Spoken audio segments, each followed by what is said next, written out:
Para sa akin, there is no reel dito sa TikTok shop that looks better in white than the Kasking Centron Light. So the Kasking Centron Light, what makes it special? What makes it iconic? Itong reel na to, out of all the reels in the market, ito lang yung reel na napakaganda ng pag-implement ng white color sa design ng reel. If you look closely, yes, the main color of the reel is glossy white, which is, by the way, the paint is scratch resistant. Yung pag-mix nila ng metallic silver and blue complements the whole design of the reel. And yes, it is an aluminum spool.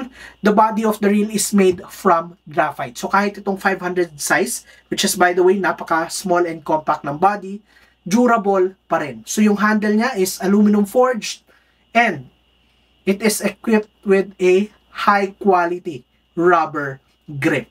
So itong reel na to, the Kasking Centron na series of reels ni Kasking, offers a wide range of sizes. So meron ako dito 500 size sa harap ko, but you can get this all the way up to the 5,000 size. And if you are looking for a reel na suitable for ultralight fishing, yes, this 500 size is one of the reels na mare-recommend ko talaga.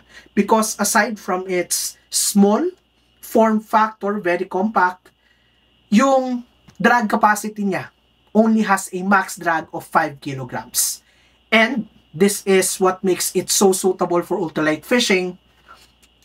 Yung drag washers niya na nasa kanyang drag system is made from wool felt washers.